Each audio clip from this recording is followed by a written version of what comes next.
नमस्कार दोस्तों, स्वागत है आप सभी का हमारे YouTube चैनल सफलता की सीढ़ी में। दोस्तों, ये हमारी जो क्लास है आज की वो चल रही है नेट की इकाई 6 हिंदी उपन्यास। उसी क्रम को चलाते हुए दोस्तों आज जो हमारी क्लास है उसमें जो उपन्यास है वो है आपका बंटी मन्नू भंडारी जी का, जिस पर कि आज हम चर्चा करेंगे। तो जैसा कि हम हमेशा करते आए हैं दोस्तों कि हमारे जो भी कंटेंट्स होते हैं, जो भी वीडियो बनाते हैं हम, या जो भी क्लासेस लेते हैं, एक तरह से क्लासेस है। अब तक हम लाइव क्लासेस दे रहे थे, अब हम वीडियो के माध्यम से छोटे रूप में दे रहे हैं। लोगों को क्लास बड़ी होने की थोड़ी शिकायत थी, इस वजह से। तो दोस्तों, हम सूक्ष्म से सूक्ष्म जो हम पॉइंट जितने भी मिल सकते हैं वो उस दृष्टि से हम इस कंटेंट्स को बनाते हैं दोस्तों। अगर आदमी कोई सूक्ष्म से अति सूक्ष्म में जाना चाहे तो वो भी हम साथ ही साथ बताते रहते हैं कि आप चाहें तो और अति सूक्ष्म भी इसके बारे में जान सकते हैं, उसके बारे में भी हम साथ ही साथ बताते रहते हैं। ठीक है दोस्तों, तो यहाँ पर अब हम आपका बंटी से सबसे पहले कि हमारा एक जो क्रम है उसी क्रम से हम इस क्लास को सुचारू रूप से चलाते हैं। तो सबसे पहले हम जो लेखक होते हैं, जो उपन्यासकार होते हैं, उनके बारे में आपको बताएंगे, फिर उसके बाद उपन्यास के बारे में बताएंगे। ठीक है, तो यही हम जो है इस क्रम को करीब 2 भागों में डिवाइड करके रखते हैं। तो ये भाग पहला है जिसमें हम आपको बता रहे हैं क्या क्या मिलेगा। ठीक है, तो हम शुरू कर देते हैं दोस्तों यहीं अपनी क्लास को मन्नू भंडारी जी से। दोस्तों, मन्नू भंडारी जी का जन्म 3 अप्रैल 1939 ईस्वी में हुआ और उनका जो जन्म स्थान है वो है मंदसौर, जिला मंदसौर, मध्य प्रदेश, और गांव का नाम है भानुपुरा गांव। ठीक है, तो मध्य प्रदेश के भानुपुरा गांव में इनका जन्म हुआ था मन्नू भंडारी जी का। मन्नू जी ने एमए की शिक्षा प्राप्त करने के बाद कुछ एक दो जगह और मतलब अध्यापन करने के बाद वो फिर दिल्ली के मिरांडा हाउस में अध्यापिका रहीं। वहाँ पर सबसे ज़्यादा उन्होंने समय बिताया। ठीक है, उसके बाद दोस्तों इनका जो बचपन का नाम है वो है महेंद्र कुमारी, जो बहुत ही महत्वपूर्ण है दोस्तों। एग्जाम की दृष्टि से ये प्रश्न पूछा जा सकता है एग्जाम में कि मन्नू भंडारी का जो मूल नाम है या बचपन का नाम है वो क्या है। तो दोस्तों वो है महेंद्र कुमारी। ठीक है, आगे हम छोटे छोटे पॉइंटों में दोस्तों सारी बातें बताते रहेंगे। अगला पॉइंट मैं आपको बताता हूँ। इनका विवाह साहित्य के महान आलोचक एवं रचनाकार और कहानीकार राजेंद्र यादव जी के साथ हुआ। ये सब लोग, आप सब लोग की बात जानते हैं दोस्तों कि इनका जो विवाह हुआ था राजेंद्र यादव जी, जो कि बहुत बड़े साहित्यकार हैं हमारे हिंदी साहित्य के, उनके साथ हुआ था दोस्तों। और इसके अलावा दोस्तों अवकाश के बाद जब ये रिटायरमेंट इनका हो गया था तो 92 में ये मिरांडा हाउस से रिटायरमेंट हो गई थी। तब उसके बाद भी उन्होंने उज्जैन में प्रेमचंद सजन पीठ के निदेशिका के रूप में कार्य किया 1992 से लेकर 1994 तक। यानी कि साहित्य जगत से जुड़ी रही, अध्यापन से जुड़ी रही और पूरी जिंदगी वो साहित्य में सेवा करती रही हमारी हिंदी साहित्य की। तो और इनके बारे में फिर जो उन्होंने इतनी साहित्य सेवा की है दोस्तों, तो अवश्य ही उनको कोई पुरस्कार या सम्मान मिले होंगे। तो दोस्तों हम अब चलते हैं उनके पुरस्कार और सम्मान की तरफ से। ठीक है, तो पुरस्कार और सम्मानों को हम उनके क्रम के आधार पर दोस्तों लिया हमने, वर्ष के क्रमानुसार हमने सबको लिया है दोस्तों। तो सबसे पहले 1980 और 81 से चलेंगे। 1980 और 81 में दोस्तों महाभोज के लिए इन्हें उत्तर प्रदेश हिंदी संस्थान द्वारा सम्मानित किया गया। ठीक है, 1980-81 में महाभोज के लिए। और दोस्तों महाभोज आपको पता है इन्होंने एक नाटक के रूप में भी लिखा है और उपन्यास के रूप में लिखा है, और जिस पर एक फिल्म भी बनी है। ठीक है, वो आगे चर्चा हम करेंगे। तो अभी चलते हैं दोस्तों 1982 में भारतीय भाषा परिषद कोलकाता द्वारा इन्हें सम्मानित किया गया। फिर 1982 में ही उन्होंने काला कुंज सम्मान पुरस्कार द्वारा, एक पुरस्कार है जो कि नई दिल्ली में पुरस्कृत इनको किया गया दोस्तों। 1983 में दोस्तों भारतीय संस्कृत संसद तथा कथा समारोह द्वारा इनको सम्मानित किया गया। ठीक है, 1983 में इनको सम्मानित किया गया, भारतीय संस्कृत संसद तथा कथा समारोह द्वारा इनको सम्मानित किया गया। 1991 में दोस्तों उनको बिहार राज्य भाषा परिषद द्वारा सम्मानित किया गया। और 2001-2002 में उन्हें राजस्थान संगीत नाटक अकादमी द्वारा उन्हें सम्मानित किया गया। ठीक है, और भी दोस्तों आपको छोटे छोटे बहुत सारे मैं आपको पॉइंट बताता जाऊंगा जो कि बहुत महत्वपूर्ण एग्जाम की दृष्टि से कुछ भी आ सकता है।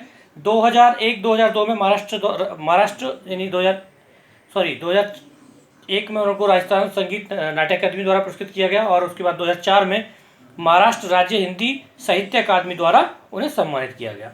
ठीक है, इसी क्रम को लेते हुए दोस्तों आगे चलते हैं। 2006 और 2007 में दोस्तों ने मध्य प्रदेश हिंदी साहित्य सम्मेलन द्वारा भवभूति अलंकरण किया गया। भवभूति अलंकरण किया गया यानी कि उनको उनके यहाँ पे ये होता है हिंदी साहित्य सम्मेलन द्वारा, तो उन्हें भवभूति अलंकरण के द्वारा उन्हें सम्मानित किया गया 2006 और 2007 में। ठीक है दोस्तों, अब चलते हैं 2008 में, जो कि बहुत ही महत्वपूर्ण है दोस्तों। और वो है ये बेसिकली महाभोज पर ही मिला था दोस्तों। वो है 2008 में व्यास सम्मान। व्यास सम्मान जो कि के बिरला फाउंडेशन द्वारा दिया जाता है, तो व्यास सम्मान से सम्मानित किया गया 2008 में। ठीक है दोस्तों, ठीक है। अब कुछ और छोटी छोटी बातें दोस्तों आगे चलते हैं, इनके बारे में जान लेते हैं। ठीक है, आगे है दोस्तों, अब इनके उपन्यासों के बारे में जान लेते हैं, कितने उपन्यास उन्होंने लिखे। और क्योंकि उपन्यास का ये चर्चा अब ऐसे चल रही है हमारा ये, तो जो हमारा सिलेबस में लगा हुआ है मन्नू भंडारी का आपका बंटी, उसके अलावा भी कुछ जो उपन्यास उन्होंने लिखे हैं उनके बारे में हम कुछ चर्चा कर लेते हैं छोटी छोटी। तो उनके विषय वस्तु के साथ, कथा वस्तु के साथ हम आपको बताते हैं। ठीक है, तो है दोस्तों सबसे पहले 1 इंच मुस्कान, इनका सबसे पहला है उपन्यास दोस्तों, जो कि लेखक और पति राजेंद्र यादव के साथ इसको लिखा गया। और उनका एक उपन्यास है 1 इंच उपन्यास। और इस उपन्यास की जो दोस्तों कथा वस्तु है वो है पढ़े लिखे आधुनिक लोगों की एक दुखांत प्रेम कथा है, और जिसका एक एक अंक लेखक द्वय ने क्रमानुसार लिखा है। यानी कि इसका अर्थात मतलब ये हुआ दोस्तों कि दोनों जो लेखक और लेखिका दोनों हैं, दोनों ने मिलकर इस कथानक को बराबर पूरा एक एक अंक को लिखा है। ठीक है दोस्तों, तो ये उनका सहयोगी है 1 इंच मुस्कान, जो कि 1962 में प्रकाशित हुआ था। ठीक है, तो इनका सबसे पहला उपन्यास ये है। अब दूसरा चलते हैं दोस्तों, उनका दूसरा उपन्यास है आपका बंटी, जो कि बहुत ही फेमस है और हमारे सिलेबस में लगा हुआ है। आपका बंटी 1971 में प्रकाशित हुआ। और दोस्तों इनका स्वयं का खुद का अपना लिखा हुआ जो पहला उपन्यास है वो है आपका बंटी। ठीक है, तो ठीक है, तो आपका बंटी दोस्तों, अगर पहला उपन्यास, अगर इनका स्वलिखित अपना उपन्यास के बारे में अगर प्रश्न पूछा जाएगा दोस्तों, तो वो होगा आपका बंटी 1971, उनका स्वयं का लिखित हुआ पहला उपन्यास होगा। ठीक है दोस्तों, अब इसके बारे में बताता हूँ कथा वस्तु क्या है, जो कि हमारे इसकी हम चर्चा तो खैर करेंगे ही करेंगे क्योंकि हमारे सिलेबस में लगा हुआ है। इसके साथ साथ मैं आपको बताता हूँ उसकी चर्चा कथा वस्तु क्या है इसकी। यह उपन्यास विवाह विच्छेदन की त्रासदी में पिस रहे एक बच्चे को केंद्र रखकर लिखा गया है। यानी कि एक बाल मनोवैज्ञानिक इसमें दिखाई गई है दोस्तों कि एक बच्चे के मन पर क्या प्रभाव पड़ता है जब विवाह विच्छेदन हो जाता है, जो माता पिता अलग हो जाते हैं। तो ये कहानी इसमें दोस्तों दिखाई गई है। इस पर तो चर्चा हम करेंगे क्योंकि हमारे सिलेबस में है। फिलहाल आगे चलते हैं दोस्तों। अगला है दोस्तों उनका महाभोज, जो कि काफ़ी फेमस रहा, जो कि पहले नाटक के रूप में था और फिर उपन्यास के रूप में भी लिखा। तो यह उपन्यास नौकरशाही और राजनीति से व्याप्त भ्रष्टाचार के बीच आम आदमी की पीड़ा उद्घाटित करता है। और यह उपन्यास पर आधारित एक नाटक अत्यधिक लोकप्रिय रहा, जो कि उपन्यास पर आधारित जो नाटक लिखा गया था वो ज़्यादा लोकप्रिय रहा था इससे भी। ठीक है दोस्तों, तो ये 1979 में प्रकाशित हुआ था दोस्तों। और दोस्तों आप जो ये देख रहे हैं, जो मैंने येलो अंडरलाइन कर रखी है, इतना ये विषय वस्तु है। बाकी सारी चीज़ें अगर आप ना याद रखें, ना पढ़ पाए तो कोई दिक्कत नहीं है। तो जो मैंने येलो अंडरलाइन कर रखी है दोस्तों, वो इस कथा वस्तु है उस उपन्यास की। ठीक है, अगला है दोस्तों, और क्या है दोस्तों महाभोज में कि उपन्यास नौकरशाही राजनीति में व्याप्त भ्रष्टाचार के बीच आम आदमी की पीड़ा उद्घाटित करता है। और यह उपन्यास आधारित नाटक अत्यधिक लोकप्रिय रहा। चौथा उनका उपन्यास है दोस्तों स्वामी 2 की 2003 में उपन्यास प्रकाशित हुआ। और 5वां है कल्बा। इनके बारे में थोड़ी जानकारी नहीं है और इतनी इंपॉर्टेंट भी नहीं, इसलिए मैंने लिखा नहीं। ठीक है दोस्तों, और दूसरा दोस्तों ये मेरा नाम और नंबर है। अगर कोई भी व्यक्ति जो कि UGC नेट JRF की तैयारी कर रहे हैं और हमारे ग्रुप से जुड़ना चाहते हैं, तो अभी हम 15 मई तक फ्री ऑफ कॉस्ट ज्वाइनिंग दे रहे हैं। आप चाहें तो मुझसे इस नंबर पर संपर्क कर सकते हैं और हमारे यहाँ ज्वाइनिंग कर सकते हैं, जिसमें कि आपको और भी डिस्कशन करने का बहुत बड़ा अच्छा माहौल मिलेगा आपको तैयारी करने का।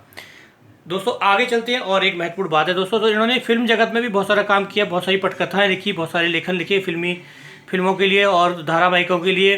तो उनके बारे में आपको बताते हैं कौन कौन सी हैं। तो उनमें सबसे पहले जो सबसे महत्वपूर्ण है वो दोस्तों वो है रजनीगंधा, यही सच है पर आधारित 1974 में सर्वश्रेष्ठ फिल्म पुरस्कार भी मिला रजनीगंधा को। ये पटकथा जो लिखी है दोस्तों वो मनु भंडारी जी ने लिखी है। और इसके लिए एक कोर्ट में केस भी डाला गया था इसकी लेखन की मूल प्रति के कारण कुछ उन्होंने बेच दिए थे उसके टर्म्स और नॉर्म्स, तो उस वजह से कुछ केस वेस भी हुआ था दोस्तों। तो इम्पोर्टेंट नहीं है, हमें सही जगह से कुछ लेना देना नहीं है। आगे है दोस्तों समय की धारा, जीना यहाँ, स्वामी, निर्मला और दर्पण। ये सब दोस्तों फिल्म पटकथाएं हैं जो कि मनु भंडारी जी ने लिखी थी, जो कि बहुत महत्वपूर्ण है, ठीक है, और उनके साहित्य जगत में जो आगे योगदान देती हैं, ठीक है दोस्तों।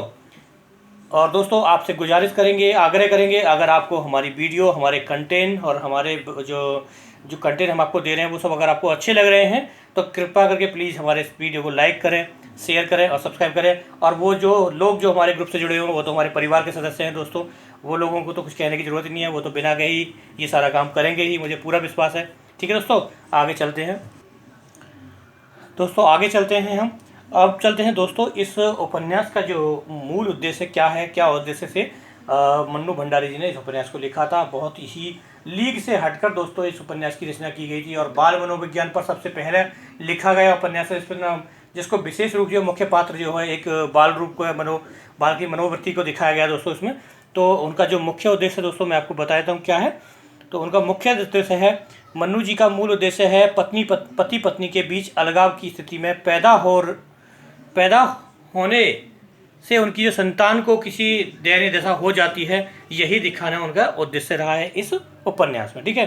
तो इसमें बच्चे की मनोवृत्ति को दोस्तों दिखाया गया है, जब माँ बाप अलग हो जाते हैं, मतलब माँ बाप हैं, एक तो बात होती है किसी कारणवश दुर्घटनावश किसी बच्चे के माँ बाप में से एक या दोनों नहीं रहते, वो एक दुर्घटना होती है और वो अपने मन में शांति पैदा कर लेता है। लेकिन जिसके माँ बाप दोनों हैं उसके बावजूद भी वो दोनों माँ बाप के पास नहीं रह सकता, उसकी मनोदशा कैसी होगी इस उपन्यास में आपको देखने को मिलेगा। और ये सच्ची बात है।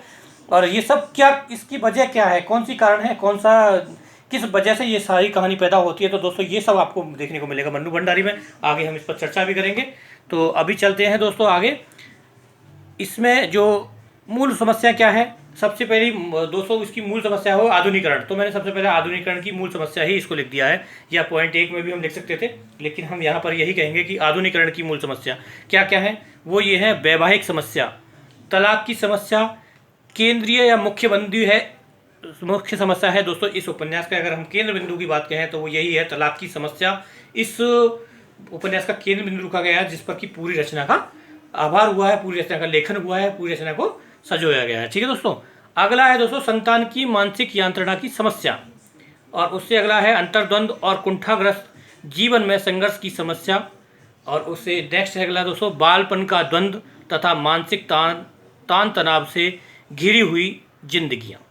तो दोस्तों ये इस उपन्यास के मुख्य समस्या हैं, मूल समस्या है, जिस पर आपको स्पष्टीकरण होगा, बार बार दिखाया जाएगा, ठीक है। तो ये लेखन का जो क्रम बढ़ेगा उन समस्याओं के आधार पर बढ़ेगा दोस्तों, यही सबको दिखाया गया है इस उपन्यास में। अब चलते हैं दोस्तों हम पात्र संयोजन पर, ठीक है। तो पात्र संयोजन पर चलेंगे दोस्तों। पात्र संयोजन कैसे कैसे पात्रों को सजाया गया है मन्नू भंडारी जी ने। तो सबसे पहले चलेंगे दोस्तों बंटी, जो कि इस उपन्यास का मुख्य पात्र है, वह बाल पात्र है। मुख्य यानी कि उपन्यास का प्रमुख वह बाल पात्र है, जो शिक्षित व स्वतंत्र विचारधारा वाले माता पिता का पुत्र है। और बंटी की स्थिति दयनीय है, क्योंकि उसे माता पिता के होते हुए भी अनाथ की भांति जीवन व्यतीत करना पड़ता है। जैसे मैंने अभी आपको बताया कि एक बच्चे जिसके दोनों माँ बाप होते हुए भी उसे अलग रहना पड़ता है, उसकी मनोदशा कैसी होगी, वही है बंटी की दुर्दशा। और इसके बाद है दोस्तों शगुन। तो आप मेरी बातों से जो मैं आपको समझा रहा हूँ उसी से समझ में आ जाएगा कि कहानी की स्टोरी होगी क्या। शगुन जो है दोस्तों कॉलेज की प्रिंसिपल होती है तथा बंटी की माँ होती है, जो कि आधुनिक तथा स्वतंत्र विचारों वाली स्त्री है, ठीक है। तो कौन है एक शगुन जो है, वो कॉलेज की प्रिंसिपल है तथा बंटी की माँ है, और जो आधुनिक तथा स्वतंत्र विचारों वाली स्त्री है। तो ये हुआ शगुन के बारे में। अब चलते हैं दोस्तों आगे और बताते हैं हम आपको इसके साथ ही साथ कुछ और पात्रों के बारे में। जैसे अजय दोस्तों, अजय जो है वो शगुन का पति है तथा बंटी का पिता है, जो कि अहम भावना से ग्रसित है, और जिसके कारण वह शगुन को तलाक दे देता है, और वहीं से बंटी की जिंदगी नरक होती जाती है, बिखर जाती है। और बंटी की मनोदशा यहाँ पर ही सबसे सामने प्रकट होती है कि क्या होता है उसकी ज़िंदगी में। आगे है दोस्तों वकील चाचा हैं। वकील चाचा जो है शगुन व अजय का वकील है, जो कि उनको तलाक करवाता है, वो वकील होते हैं। और एक पात्र है दोस्तों फूफी, जो कि सगुन की सेविका या संरक्षिका है, जो उनके यहाँ पर काम देखने वाली होती है संरक्षिका, उसका नाम होता है फूफी। ठीक है, तो उससे अगला पात्र है दोस्तों वो है डॉक्टर जोशी, जो कि एक सुयोग्य चिकित्सक है, एक सफल प्रेमी भी है और एक व्यवहार कुशल है, तथा वह स्पष्टवादी भी है। वह व्यक्ति एक स्पष्टवादी भी है। तो ये गुण है जोशी जी के, जो कि इसमें एक पात्र है डॉक्टर जोशी का। और इसके अलावा दोस्तों अन्य पात्र हैं जिसमें कि मैं आपको बताता हूँ, जैसे मीरा है, अमी है, माली है, चपरासी है, बंसीलाल है, प्रेमिला है और टीटू है आदि पात्र जो हैं इस कथानक को बढ़ाने में महत्वपूर्ण भूमिका निभाते हैं। ठीक है, तो ये हो गए इसके अन्य और पात्र। ठीक है दोस्तों, तो ये हो गया पात्र संयोजन। पात्र संयोजन में आपको जैसे मैंने बताया उस आधार पर आपको पता लग जाएगा कि मेन स्टोरी क्या है। ठीक है, फिर भी इसके बाद हम कथानक सार को आपको बताएंगे। ठीक है, अगला है दोस्तों हमारा ट्रिक, जो कि हम आपको हमेशा देते हैं। स्पेशल चीज़ है ये हमारी कि पात्रों को याद कैसे रखें। तो पहले मैंने आपको पात्रों के बारे में बता दिया, फिर उसे याद करने की ट्रिक। ठीक है, तो ये सबसे महत्वपूर्ण पात्र होता है दोस्तों हमारे उपन्यास का, जो मैं आपको बता रहा हूँ स्पेशल है। तो हमेशा मेरी जो ट्रिक होती है दोस्तों दो आधारों पर होती है। पहली कि हमेशा उपन्यासकार का नाम उपन्यास का नाम आए और छोटी हो इसमें मुख्य पात्र आ जाए, दूसरी जिसमें अन्य पात्र गौण पात्र आ जाए। तो दो ट्रिकें होती दोस्ती। जो पहली ट्रिक है जो रेड में लेटरों में लिखी हुई है, वो है मन्नू का बंटी अपने माता पिता शगुन व अजय से पूछता है कि ये वकील चाचा हमारे घर क्यों आते हैं। और दोस्तों ये वाला जो ट्रिक है यह इस कहानी का ही एक भाग है, और जहां पर बंटी खुद ऐसी बात को कहता है। तो दोस्तों जो कि त्यों ट्रिक बनाने की जरूरत नहीं पड़ी है, एक पंक्ति एक कथन वहां से उठा लिया है और वो ट्रिक का काम कर रही है। तो यहाँ पर फिर थोड़ी सी एडिटिंग है, जैसे कि मन्नू जो है, मन्नू भंडारी उपन्यास की लेखिका है, जैसे उपन्यासकार है बंटी, यानी कि आपका बंटी जो कि उनका उपन्यास है। दो हो गए। इसके में माता पिता बंटी के होते हैं और बंटी स्वयं इसमें आ गया। शगुन और अजय उनके माता पिता, ये मैंने बता दी, वकील चाचा जो उनका केस लड़ते हैं। तो मुख्य पात्र दोस्तों इसमें आ गए, जिनमें मैंने कहानी घूम रही होती चारों पात्रों के साथ, वो चारों पात्र इसमें ट्रिक में आ गए। कोई जरूरत ही नहीं पड़ी और आपको याद भी रहेगी, क्योंकि ये तो विषय ही इस सेम है इसका उपन्यास का। आगे चलते हैं दोस्तों गौड़ पात्रों के लिए। गौड़ पात्रों में भी एक बच्चा ही है जो कुछ पूछ रहा है अपनी माता से। ठीक है, यानी कि बाल मनोवैज्ञानिक कथा है, तो ट्रिक भी बाल मनोवैज्ञानिक बन जाए तो ज़्यादा अच्छी है। तो एक अभी टीटू एक बंदा एक है टीटू अभी मतलब अभी की बात है कि अभी सेम टाइम अभी टीटू अपनी माता मीरा जोशी से पूछता है कि ये बंसी लाल जो हैं वो चपरासी हैं या माली हैं, बस इतनी सी बात पूछते हैं वो। तो यहाँ पर अभी जो है वो उसमें अमी आ गया, टीटू जो कि टीटू इसमें है, मीरा आ गई, इसमें जोशी आ गए, बंसीलाल आ गए, चपरासी आ गए, माली आ गई, और अन्य जो पात्र हैं दोस्तों वो सारे पात्र इसमें समाहित हो गए। आप देख सकते हैं मैंने उनको सबको येलो लाइन से एंटर कर रखा है पहले भी और अभी भी। ठीक है दोस्तों, तो यहाँ हो गए पात्रों की ट्रिक भी होगी जो कि आपको स्पेशल दे दिया। तो दोस्तों ये हुआ हमारा पहले भाग का समापन। ठीक है, हम इस वीडियो में इतना ही रखेंगे क्योंकि वीडियो ज़्यादा बड़ी बनाने में दिक्कत होती है। अब दूसरा भाग दोस्तों हम इसका बहुत जल्दी ही शूट कर देंगे, मतलब सेम डे ही। और वो दूसरा भाग होगा दोस्तों, वो दूसरा भाग है जिसमें हम क्या क्या देंगे। दूसरे भाग में होगा दोस्तों उस कथा का कथानक होगा, कथानक का सार होगा, कथा वस्तु होगी, केंद्र बिंदु होगा, उपन्यास के महत्वपूर्ण बिंदु होंगे, उपन्यास के कथन होंगे और समीक्षकों के कथन होंगे उपन्यास पर, और भाषा शैली होगी और विशेष होगा। इसके अलावा भी कुछ और महत्वपूर्ण पॉइंट होंगे, वो आपको दूसरे भाग में मैं अभी बहुत जल्दी आपको दे दूंगा। तो दोस्तों प्लीज़ आपसे गुजारिश है, अगर वीडियो आपको अच्छी लगती है तो प्लीज़ आप लाइक शेयर सब्सक्राइब हमारे चैनल को अवश्य करें, और साथ ही आप जैसे जो लोग मेहनत कर रहे हैं उस तैयारी कर रहे हैं उन सब लोगों तक पहुँचाएँ, ज़्यादा से ज़्यादा तक इस नोट्स को पहुँचाएँ, जिससे कि उनकी तैयारी परिपूर्ण हो जाए। धन्यवाद दोस्तों, मिलते हैं आपसे अगली वीडियो।